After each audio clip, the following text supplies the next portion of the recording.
The title of the talk is High Performance Backplane Devices for LED Video Walls. So here's the outline.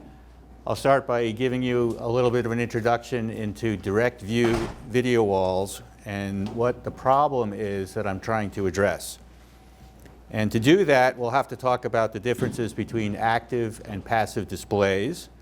And then I'll talk about the way things are made now and how I hope to change that by using large area silicon electronics. And as everybody knows, that's the well-known acronym LASER. And then I'll tell you what happened when I presented this work at a conference. I was told, nah, that'll never work. And then I'll show the results from the work. So a little bit more about me. I did my undergrad at Brown, and then, as Shishanta said, I went to University of Rochester, where I was in the laboratory for laser energetics in Gerard Mourrou's group, who was also awarded the Nobel Prize in physics, along with Donna and the laser tweezer guy, Art Ashkin. So one of the things that happens at the laser lab is you eventually get on the cover of the quarterly review. So here I am on the cover. I'm wearing safety glasses, of course, but they're for the infrared because that's the only kind we had. And I'm working with a visible laser, so it wouldn't actually have done anything. Here's another picture of me actually in the lab. And the laser is in a plexiglass box, so it's mostly safe. And the most important thing about this picture is it shows that at one time I really did have hair. So after Rochester, I went to Bell Labs, Murray Hill, and then we moved to Canada so that Donna could be a professor here in the physics department. I worked at DALSA.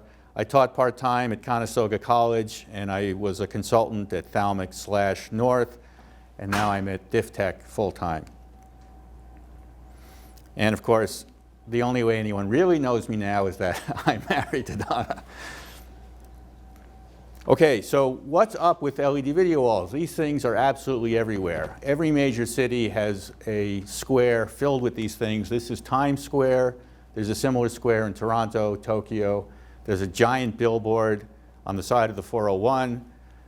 These things are really bright. They're bright enough to see in broad daylight. And they have the highest dynamic range of any display. And the reason is because it's a light-emitting diode, so when you turn it off, it's off. With the projector or a liquid crystal display, the backlight, the illumination source, is always on. So there's always some background illumination coming through. So if we zoom in on this particular display, you can already start to see some of the problems. So never mind the broken parts of the display. There's already some blurring in the way the image is moving around. So the result is that if the pixel is passive, and these are, and we'll talk about what that means, then you need high speed to drive it. That means that the individual modules can't be made very big. But the bottom line is that you never see any of these kinds of direct view displays in cinema.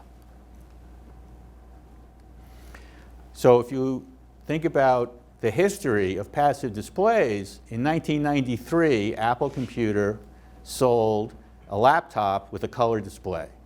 And it was passive because that's what the technology could produce. Today, there are no passive displays in laptops, TVs, or desktops, phones in production. None, zero.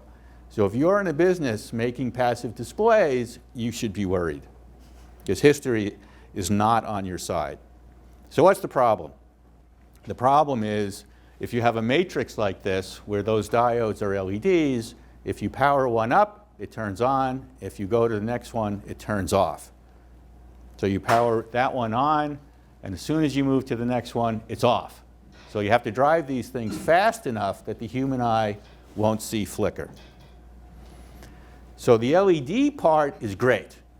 It's bright, emissive, scalable, but without an active backplane to operate it, you have problems trying to make it high quality.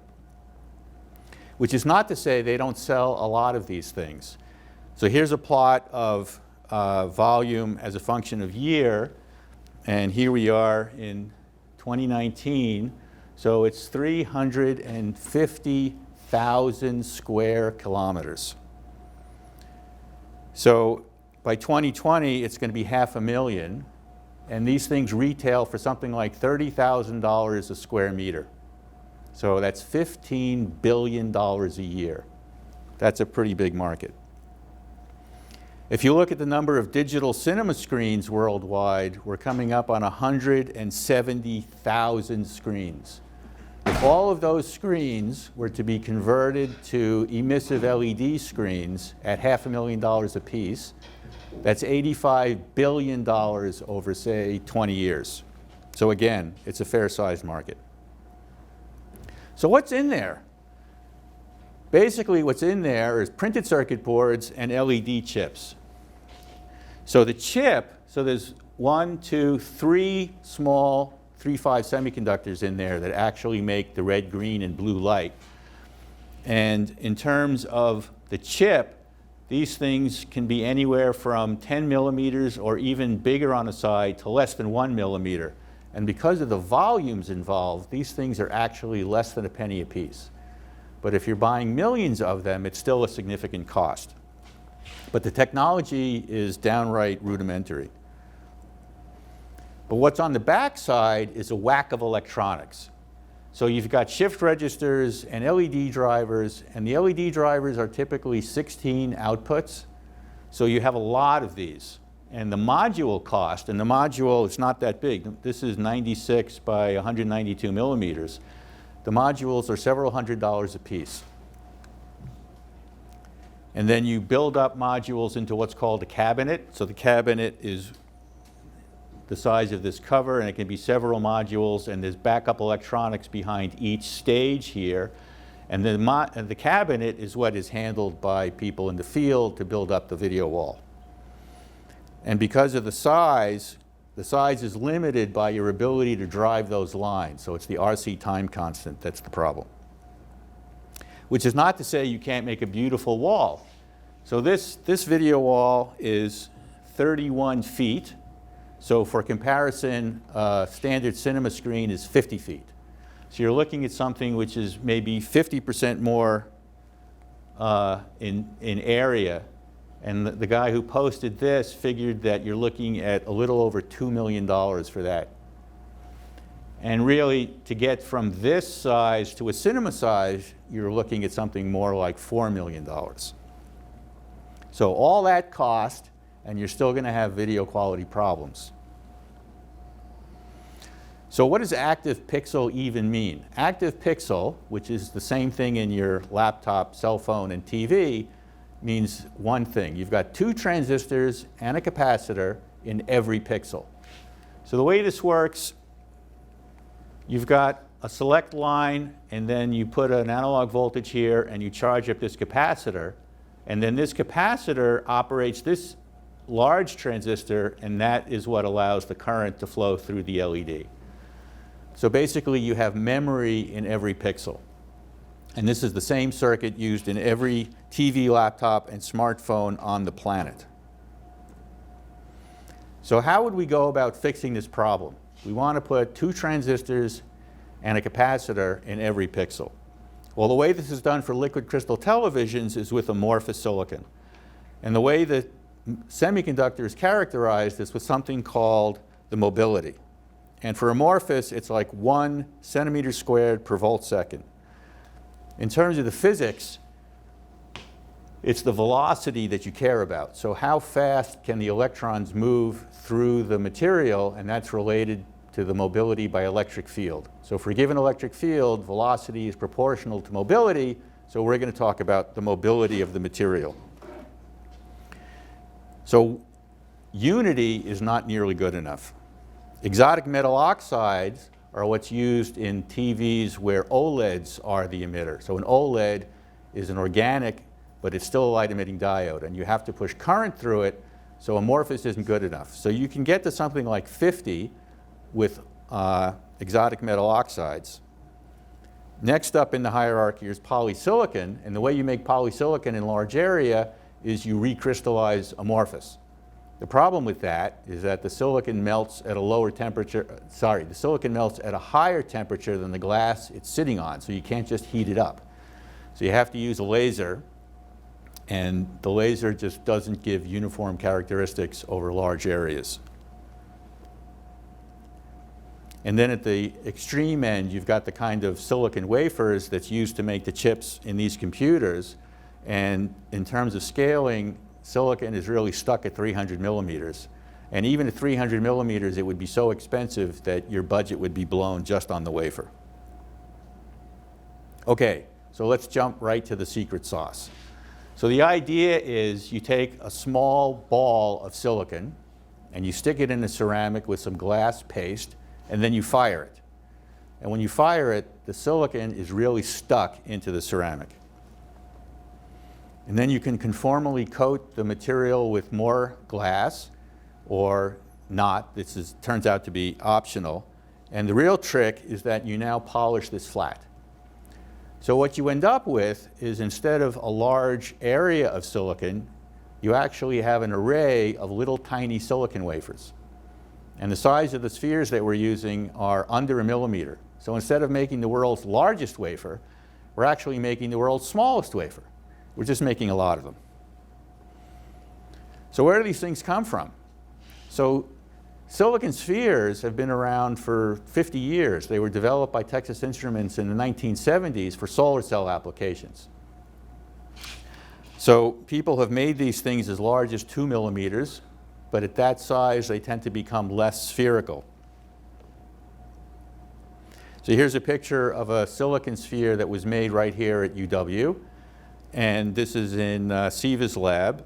And this one is more round than you would actually get. You can see that it was, this was ground post-melting. So there's some damage here. And here are the spheres. These things come in 55-gallon drums. Anything that comes in a 55-gallon drum is going to be inexpensive. So now we're up to 5 55-gallon drums. So we figure we're close to 1 trillion spheres. Ceramics have been around really forever, 27,000 years. And the kinds of ceramics that we're using were developed in the 1960s for multi-chip modules in the IBM mainframe computers. These things are multi-layer. And for us, the important aspect is they have a high thermal budget. So once these things are made, they can be heated up to high temperatures, which we need for silicon device processing. And again, here's a picture of alumina, which is the main component in the ceramics, being moved around with a front loader. Anything that's moved around with a front loader is going to be cheap. The ceramics are cast, they mix up some organics with it, and it has the mechanical properties literally of a piece of paper. And it's tape cast in these giant machines. This is a picture of a 55-inch commercial machine. So you can make these things big. So here's a picture of an early sample that we made. I think the spacing here on this sample is like 2 millimeters, so very tight. And this was done by hand by the postdoc. And what's really amazing about this stuff is if you break it, and one of the guys on the project is pretty ham-handed, so if we want to damage test something, we just hand it to him, and it comes back broken. But what you can see is that the break actually goes through the sphere.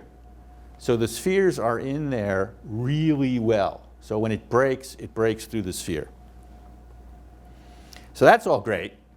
Oh, it didn't all come out. So I go to the conference, and somebody in the back stands up during the question period and says, it's never going to work. So what's the problem? The problem is that a silicon wafer is oriented. So it's like 1, 0, 0, say. These spheres go down random. Like, that's the point. The point is it's easy to make, and one of the things that you give up is the ability to orient the silicon. So my claim is that, it's not a problem. If you look at the mobility as a function of crystallographic direction, it varies by something like 10%. The real issue is that oxide growth, that really does depend on crystal orientation. So for these devices, we're not growing thermal oxide, we're depositing silicon nitride, and that's a thing.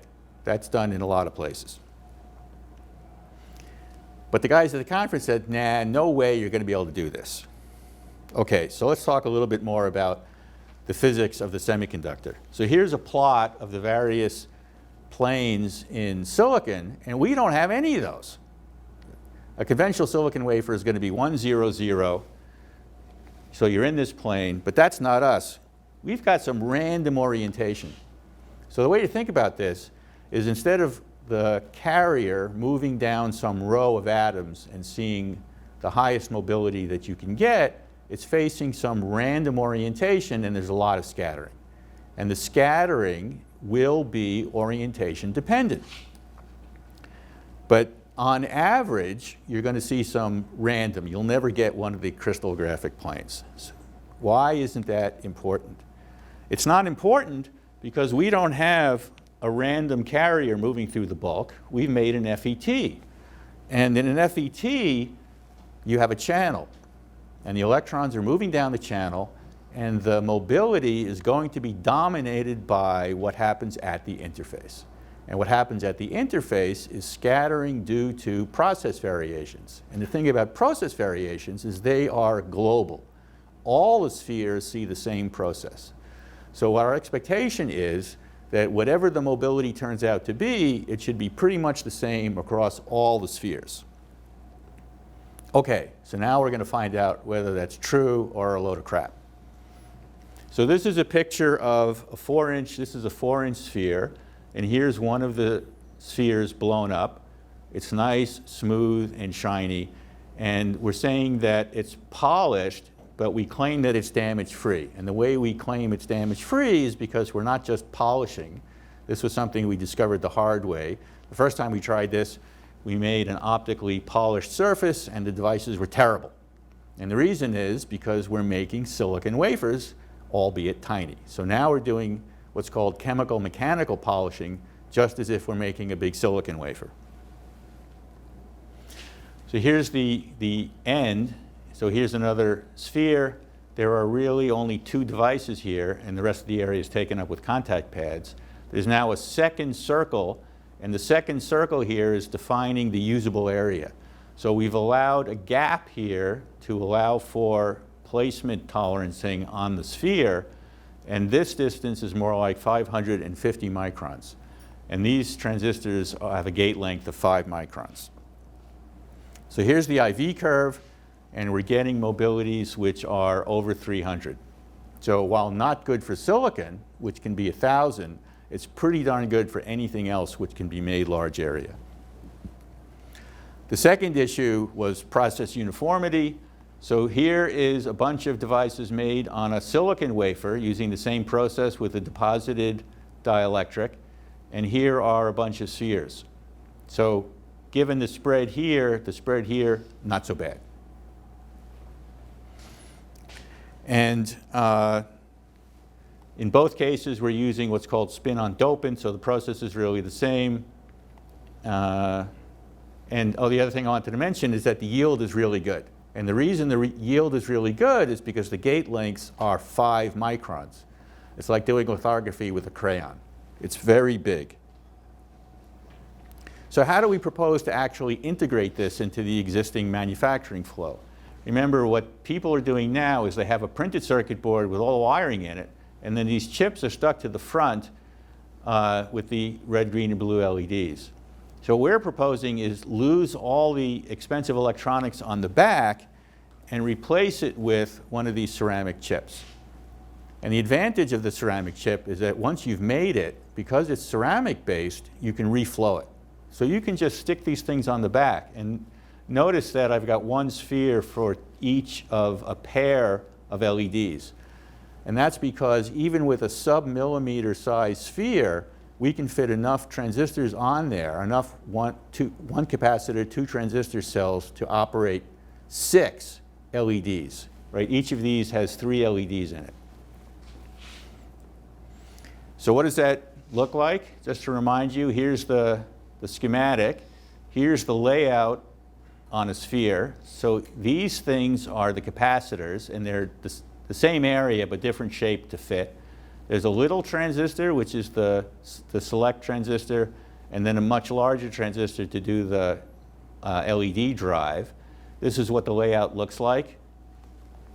And the drive transistors are scaled to deliver more than 5 milliamps. And we picked that number because we were able to buy off-the-shelf RGB LEDs that operate at 5 millimeters, and that's a typical value. So the way these things would operate on the circuit level is now you have a select and data voltage, and that charges up the capacitor. So you do that during the scan time, and then during the frame time, it just sits there. So you're operating this at a frame rate which is slow compared to the kind of scan times you would have to do if it was passive. So we tried scaling this a little bit at Conestoga College. Here's a picture. This is an 8-inch disc, and we did step and repeat of the 4-inch pattern. And you can see that because we're running electronics for 2 spheres, this is 3 by 6 spacing. So that's something like 3,000 LEDs off being operated by a disk this size, and you can see there's a lot of wasted space. Okay, so where are we in terms of the technology demonstration? So we've got mobilities which are 300 times what amorphous would be, and like 10 times what you would get with exotic metal oxides. And when the process works, all the devices work, 100% yield, which is pretty important when you're trying to make a display. Because when you make a display, you can't tolerate even a single bad pixel. So one of the problems we've had with the ceramic is that it's not flat, it bows, doesn't like being reheated a million times, so we scaled up. This is a 24-inch lap master that we're using now to do the grinding. We were using a 12-inch Buehler, so what we had was, we started with 50 microns and now we're down to around a micron, and at a micron it works well enough because there's a vacuum chuck. When you're doing the lithography, it's pulled down flat, so as long as it is flat while you're doing the mask alignment, that works. And now we're fabricating these prototypes based on a 3 by 3 millimeter pixel pitch. And the reason we picked that is it's commercial, and actually there's a historical reason, because when we were trying to do this with Hani Aziz to make OLEDs, his pixel pitch was 3 millimeters. But it turns out that if you were to walk up to a digital cinema screen, the pixel size on the screen is actually 5 millimeters. So we're already smaller than conventional projection cinema. So I couldn't have done this work without all the grad students and postdocs who actually do the work, because as everybody knows, having the advisor in the lab is just dangerous and you shouldn't do that. So this is a picture of Feng Chen with, this is our version of the squeezatron. This is how we laminate the ceramics. So the work was done with SIVA, and there was some work done with Hani in doing OLEDs. And this was at the Center for Advanced Photovoltaic Devices and Systems. But now SIVA is thinking about changing the name to Photovoltaic and Display Systems. Parisa is here. She's done some work in the chemistry department looking at molten silicon. It turns out that silicon does some really interesting things if you heat it up really hot. The scaling work was done at Conestoga College at the laser lab. It's the large area silicon electronics research lab. I've always wanted to have my own laser lab, so we had one for a while at Conestoga. And up until recently, we had a lot of support from Christie Digital, and the people are still involved. So now I'd like to change gears a little bit and talk about something completely different, because as was mentioned, I'm married to this year's Nobel laureate in physics. So I dug up the pictures from our travels that I actually appear in. So here we are. This is at the ceremony where Donna was given her medal. So this is after the ceremony is over. The royal family gets up and walks out. All the other families rush up onto stage for pictures. So here I am with Donna and our children, Adam and Hannah. And Donna's holding the medal. And that was the last time Donna had the medal till the end of the week, because they take it away from you immediately. Like the last thing they're going to do is trust you with the medal. So the next thing that happens after that, I think that was like the next thing, is you go to the dinner at City Hall. So here we are with 1,350 of our closest friends. And if you're sitting at one of the many kids' tables along both sides, you're given 57 centimeters. That's how much space you have. If you're at the head table, where I was at the head table, you get an additional 5 centimeters. You had 62 centimeters. So here's a close-up of the head table. So Don, of course, is sitting next to the king, and across from the queen, there's Gerard. I'm way down here. So there aren't enough royals for everybody to sit next to a royal, so they include the politicians. So I'm sitting between the caretaker finance minister and the incoming wife of the prime minister. So then the day after the dinner at the banquet at the City Hall, let me just go back. So in addition to this huge dinner, there's actually a TV studio, a pop-up TV studio up here where they interview a bunch of people, including my children. Okay, so the next night, you go to a much more intimate dinner at the Royal Palace, and they line up the royal family. So there's the King of Sweden, and they line these people up with a gap. And the laureates and their spouses are marched in two at a time, and you stand there and they take your picture, and then you leave. So everybody gets this picture. And then we get to go to dinner. So here we are, and you'll notice that we're actually carrying our tickets, because there was another event where we didn't have our tickets and they weren't going to let us in. So at the palace, we made sure we had our tickets, and then they didn't care. By the time we got into the palace, we're trying to hand our tickets to the Master of Ceremonies, and he says, forget it, it's too late. So this is what an intimate dinner at the palace looks like, or as the Master of Ceremonies described it, just another Tuesday night at the palace. So this is 125 people, and Donna was sitting next to the prince, who she described as Prince Charming, and I'm down with the more politicians. So I was sitting next to the woman who schedules the queen, and the wife of another politician. I forget exactly who I was sitting next to that night.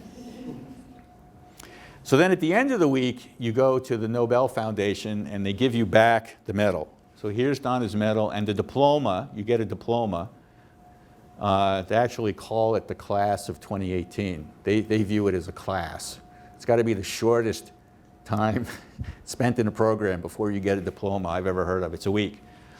So this guy is from the foundation, and this woman is from the foreign ministry. She was the attaché. It was her job to make sure we got to the right place at the right time and didn't get lost.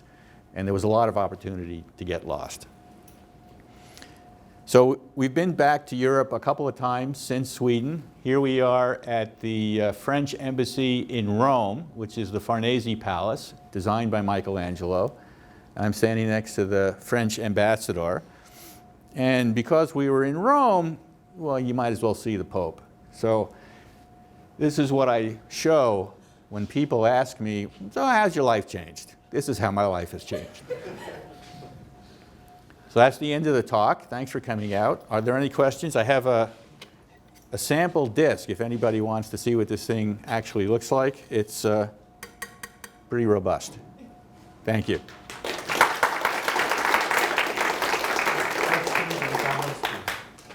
Yes. So how do you place these spheres? Oh, that's an excellent question. So when I first demonstrated the process, that was the thing I was worried about.